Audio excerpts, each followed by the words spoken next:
नमस्कार साथीहरू, तपाईहरुलाई फेरि पनि मेरो च्यानलमा स्वागत छ र म सौगात गुरुङ। तपाईहरुको चाहिँ यसरी चाहिँ नोटिफिकेसन आइ गर्छ गुगल क्रोमबाट। यति धेरै आउँछ कि नोटिफिकेसनहरु, अनवान्टेड नोटिफिकेसनहरु के। यो राम्रो पनि हुन सक्छ, नराम्रो पनि हुन सक्छ। मलाई पनि टन्नै आछ हैन।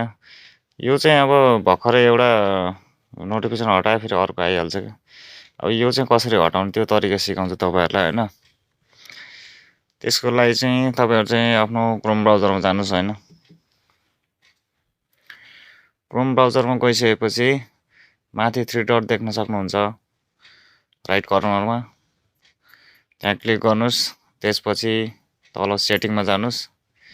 सेटिङमा गइसकेपछि यहाँ प्राइभेसी एन्ड सेक्युरिटी भनेको छ। हो त्यसमा क्लिक गर्नुस्। यसमा क्लिक गरिसकेपछि तपाईले क्लियर ब्राउजिङ डाटा भनेर देख्नु भएको छ नि। हो त्यसमा जानुस् है।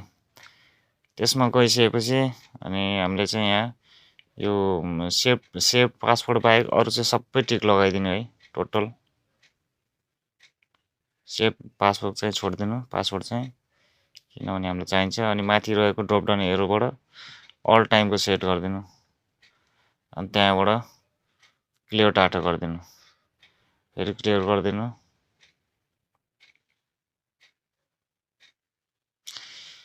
क्लियर गरिसकेपछि तपाईको चाहिँ प्रब्लम सबै हट्छ है। यदि तपाईको यसरी पनि भएन भने फेरि म तपाईलाई अर्को तरिका सिकाउँछु है। त्यसको लागि चाहिँ तपाईहरु चाहिँ आफ्नो फोनको सेटिङमा जानुपर्ने हुन्छ है। फोनको सेटिङमा जानुस्।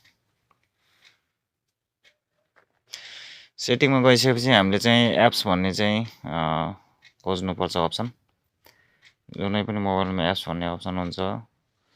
तलतिर छ होला मेरो। यहाँ छ मेरो एप्स। एप्समा जानु होला। एप्समा गइसकेपछि अब हामीले चाहिँ सर्च बारमा चाहिँ हामीले चाहिँ क्रोम टाइप गर्नुपर्ने हुन्छ। माथि देख्न सक्नुहुन्छ सर्च बार। सर्च बारमा गएर CHR लेख्ने बित्तिकै आइहाल्छ हैन। तल क्लिक गर्दिनु क्रोममा।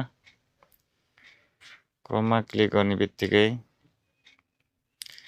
अनि स्टोरेजमा जाने हो हामी चाहिँ। हामी चाहिँ स्टोरेजमा जाने हो। स्टोरेजमा जानुस्। स्टोरेजमा गएर म्यानेज डाटामा म्यानेज स्टोरेजमा जानुस्।